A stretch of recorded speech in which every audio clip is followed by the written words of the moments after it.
اچھا پلیز میرا ہاتھ چھوڑیے، اور یہ کہانیاں بنانے یا سنانے کی ضرورت نہیں، آپ نے جو کچھ اپنے دل میں سوچ رکھا ہے اور اس روتی بسورتی کہانی کو جو بھی انجام دینے کا فیصلہ کر رکھا ہے مجھے سنا دیجیے، میں ہر طرح کے انجام سہنے کے لیے تیار ہوں۔ اب اس تکلیف دہ ڈرامے نے میرے اعصاب اس قدر تھکا ڈالے ہیں کہ مزید انتظار، شاید آپ میری جان سے گزرنے کا انتظار کر رہے ہیں۔ تمہارا کیا خیال ہے؟ میں نے اتنے دن جو تم سے لا تعلقی اختیار کیے رکھی وہ کسی فیصلے پر پہنچنے کے لیے تھی، وہ شاید اس کی مزاحمت سے محسوس ہو رہا تھا، سو اس کے نازک ہاتھ پر اپنی گرفت اور بھی سخت کر لی۔ توبہ، کتنے ظالم ہیں آپ! کیا توڑیں گے میرا ہاتھ؟ کہتے کہتے اس کی آنکھوں میں آنسو آ گئے۔ ظالم کون ہے ابھی اس کا فیصلہ ہونا باقی ہے۔ لو، چھوڑ دیا ہاتھ۔ ویسے میں نے چھوڑنے کے لیے نہیں پکڑا تھا، اس نے کہتے ہوئے ایک دم سے اس کا ہاتھ چھوڑ دیا، جسے دوسرے ہاتھ سے سہلاتے ہوئے وہ ناراض نظروں سے اسے دیکھنے لگی۔ میں فیصلے پر اسی رات پہنچ چکا تھا جب تمہیں ہسپتال چھوڑ کر گیا تھا۔ کیا مطلب؟ وہ اپنے ہاتھ کی تکلیف بھول گئی تھی۔ کیا فیصلہ ہے؟ اس نے دھڑکتے دل سے پوچھا۔ تمہیں چھوڑ دینے کا، وہ سنجیدگی سے بولا تو اس کا سانس جیسے سینے میں اٹک گیا۔ مجھے بتاؤ، کوئی بھی غیرت مند شوہر جو اپنی بیوی کو کسی غیر مرد کے لاک کمرے سے اس حال میں نکالے اور پھر اسے اپنے سے علیحدہ نہ کرے، تو ایسے مردوں کو ہمارے معاشرے میں کہا کیا جاتا ہے۔ اس رات رستہ بھر یہ خیال میرے دل و دماغ پر کسی تازیانے کی طرح برستا رہا تھا، اور شاید میں اس معاشرتی دباؤ میں آ کر اپنے جذبات کا خون کرنے پر بھی تیار ہو جاتا اگر تم وہ چیز اپنے ساتھ زریاب کے کمرے میں نہ لے کر آتی۔ کیا چیز؟ اس نے الجھن بھری نظروں سے اسے دیکھا۔ اس چیز کے متعلق بتانے سے پہلے سن لو کہ واقعے کے باوجود اور خود پر اٹھنے والی انگلیوں کا اذیت ناک احساس بھی میرے دل کو تمہیں خود سے علیحدہ کرنے پر مجبور نہیں کر پا رہا تھا۔ وہ چیز اگر مجھے نہ بھی ملتی تو بھی میں بیا تمہیں نہیں چھوڑ سکتا تھا۔ وہ گہرا سانس لیتے ہوئے بولا، وہ بیا جو میرے باپ کے جھوٹے ڈرامے اور بیماری کے ناٹک پر اسے ہمدردی کرتے ہوئے اپنی ساری رقم اس کی جھولی میں ڈال دے، وہ بیا بد کردار بری نہیں ہو سکتی۔ پھر تمہارے 2 قرض میرے اوپر واجب الادا تھے۔ ایک رات میرے باپ نے جھوٹ بول کر تمہارا کردار پر کیچڑ اچھالا، اس جھوٹ کا بہت بڑا بوجھ تھا میرے سینے پر۔ دوسری وہ شام جب روشنی نے نیند آور گولیوں کی آدھی شیشی حلق میں انڈیل کر خودکشی کرنے کی کوشش کی تھی، اس شام جب اس کا نکاح ہونے والا تھا اور میں اسے سب طرف ڈھونڈ آیا تھا، اور ٹھیک وہی کچھ ہمارے ساتھ ہونے جا رہا تھا جو میرے باپ نے تمہاری زندگی کے ساتھ کیا تھا۔ اس شام اگر تم مجھے اس بند اسٹور میں بے ہوش پڑی روشی کے پاس نہ لے جاتی، جبکہ تمہارے پاس اپنا انتقام لینے کا اچھا موقع بھی تھا، اس شام تم نے ہمارا، میری بہن کا پردہ رکھا۔ بولو، ایسی لڑکی بری کب ہو سکتی ہے جو موقع ملنے کے باوجود اس کے ساتھ بھلائی کر جائے؟ جس نے اس کے ساتھ برا ترین کیا ہو۔ اس شام تم نے دوسرا بوجھ میرے کندھوں پر رکھ دیا تھا۔ میں نے اپنے دل میں عہد کیا تھا کہ کبھی زندگی میں موقع آیا تو تمہارا پردہ رکھنے کا یا کسی بھی بے گناہ کا، تو میں ضرور اس قرض کو اتارنے کی کوشش کروں گا۔ سو اس رات جب تم نے ولید کو فون کر کے بلوایا اور قدرت نے مجھے اپنی آمد سے 2 دن پہلے وہاں بھجوا کر وہ فون کال سننے کی توفیق دی اور میرے سامنے میرے عہد کو کھڑا کر دیا، اس عہد کی وجہ سے میں معاشرے کی کسی بھی گالی کو قبول کرتے ہوئے تمہیں اپنانے کو تیار تھا۔ میں زویا کی شادی کے فوراً بعد تمہیں لے جانا چاہتا تھا، تم سے کچھ بھی سوال جواب کیے بغیر کہ میرے عہد نے مجھے اس کا پابند کر دیا تھا۔ رہ گیا زریاب کا معاملہ، تمہیں شاید یاد نہ ہو جب پہلی رات تم ہمارے گھر رہنے کے لیے آئیں اور میں نے تم سے زریاب کے بارے میں پوچھا تو تم نے بڑی نخوت سے جواب دیا تھا جیسے کسی بہت معتبر انسان کا ذکر آیا ہو۔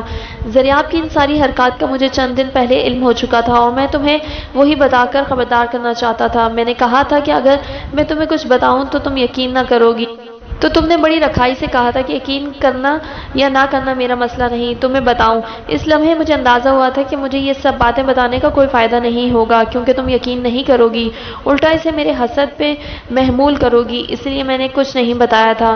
تم زریاب کے جال میں کیسے پھنسی اس کا بھی مجھے کچھ اندازہ ہو گیا تھا اسی رات، اور میں سمجھتا ہوں اس میں بھی کوتاہی میری ہی ہے۔ اپنی ملکیت کو آپ خود اون نہیں کریں گے تو دوسرے ضرور اسے چھیننے کی کوشش کریں گے۔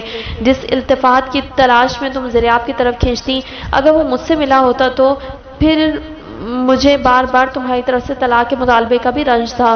تمہارے دل کا کیا حال ہے مجھے اندازہ نہیں تھا، مگر پھر تمہاری کیفیت دیکھ کر ہوتا چلا گیا۔ خیر چھوڑو اس ذکر کو، تو یہ لمبا قصہ ہے، مگر اس میں سب سے مزے کی بات یہ ہے تم اپنی صفائی اپنا گواہ اپنے ساتھ لے آئی تھی جس نے سارا معاملہ شیشے کی طرح صاف کر دیا۔ وہ کہہ کر چپ ہو گیا تو بیا نے بے چین ہو کر اسے دیکھا۔ زریاب کا بلیک بیری جس سے تم نے ولید کے موبائل پر کال کی تھی، اور خوف و وحشت میں تم وہ موبائل اس طرح مٹھی میں دبائے میرے ساتھ گاڑی میں آ بیٹھی، اور جب تم چینج کرنے کے لیے گھر اتری تو وہ سیل فون تمہاری گود سے نیچے گر گیا، اور اس میں شاید زریاب نے تمہیں بلیک میل کرنے کے لیے سب کچھ ریکارڈ کر رکھا تھا۔ رافع کی بات پر بیا کی سانسیں جیسے تھمنے لگیں۔ جس خوف کے باعث وہ اس سے ملنے گئی تھی، اسی اپنے قتل کے سامان کو اپنے ساتھ اٹھا لائی تھی۔ تف ہے میری بے وقوفی اور حماقت پر، مجھ سے احمق لوگوں کو یقیناً ایک خوشگوار اور کامیاب زندگی پر کوئی حق نہیں ہوتا۔ وہ ایک بار پھر دل ہی دل میں خود کو لعن طعن کرنے میں مصروف ہو چکی تھی، اور اس میں اس آخری شام کی ساری گفتگو بھی ریکارڈ تھی۔ وہ شاید تمہیں مزید ہراساں کرنے کے لیے ریکارڈنگ بٹن پش کر کے واش روم میں چھوڑ آیا تھا، اور اسے نہیں پتا تھا یہ تمہاری بے گناہی پر آخری مہر ثبت ہوگی۔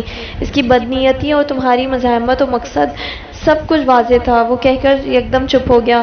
زریاب کی سحر انگیز شخصیت کا بت تمہاری نگاہوں کے سامنے پاش پاش ہونا ضروری تھا ایک کامیاب زندگی کا آغاز کرنے کے لیے۔ بیا کو کافی دیر کے بعد جیسے اس جملے کی بازگشت اپنے کانوں میں سنائی دی۔ تو تمہیں سب کچھ معلوم ہو چکا تھا، میری بے گناہی بھی اور زریاب کی خباثت بھی؟ وہ بے یقینی سے دیکھتے ہوئے بولی۔ اس نے اس بات میں سر ہلا دیا۔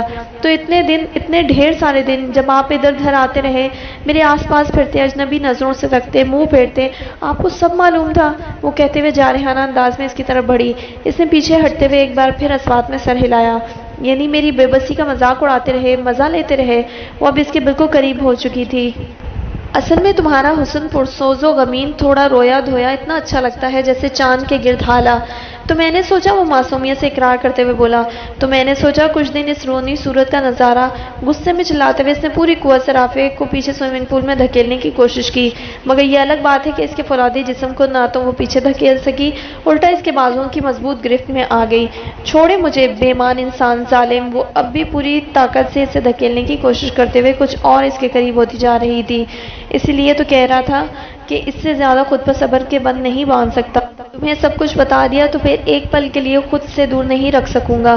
کہاں تمہیں زویا کی شادی کے لیے رکنے دوں؟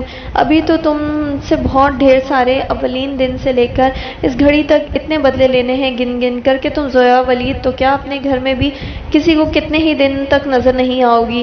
ظالم میں ہوں کہ تم؟ چلو ابھی حساب کتاب کر لیتے ہیں، کون ظالم ہے اور کس نے ظلم سہے ہیں۔ وہ اسے بازو سے پکڑ کر کھینچنا پارکنگ کی طرف جو بڑھا تو وہ گھبرا گئی۔ چھوڑے مجھے، چھوڑے نا، کوئی دیکھ لے گا۔ آئی ڈونٹ کیئر، اب تو چاہے سارا شہر دیکھ لے۔ وہ اسے اسی طرح بازو سے پکڑے پارکنگ تک لایا تھا۔ اس نے چونک کر سر اٹھایا۔ ابھی تھوڑی دیر بیشتر جو آسمان ستاروں سے جگمگا رہا تھا، وہاں جگہ جگہ سیاہ بدلیاں منڈلا رہی تھیں اور ہلکی ہلکی بوندیں پڑ رہی تھیں۔ یہ بارش بھی نا، یہ بارش میرے لیے کتنی بابرکت ثابت ہوئی ہے۔ کوئی مجھ سے پوچھے، یہی بارش تو تمہیں مجھ تک لائی تھی ہمیشہ کے لیے، اور آج پھر۔ اس نے ڈرائیونگ سیٹ کے ساتھ کا دروازہ کھولتے ہوئے اسے بٹھا کر خود ڈرائیونگ سیٹ سنبھال لی، اور وہ جو آج تک اس بارش سے خائف رہی تھی، مسکراتے ہوئے اپنی ہتھیلی کھڑکی سے باہر نکالتے ہوئے رافع کی بات کی تائید کرنے لگی۔ واقعی یہ بارش تو جب بھی برسی اس کی جھولی میں دائمی خوشیاں ڈال گئی، بس سمجھ دیر میں آئی، اور اب جب سمجھ آئی تو میں اب کبھی بارش سے خفا نہیں ہوں گی۔ اس کے لبوں سے پھسلا تھا، صرف بارش سے؟ رافع نے شوخی سے پوچھا تو وہ کھلکھلا کر ہنس دی، اور اس بار اس کی ہنسی میں رافع کی ہنسی بھی شامل تھی۔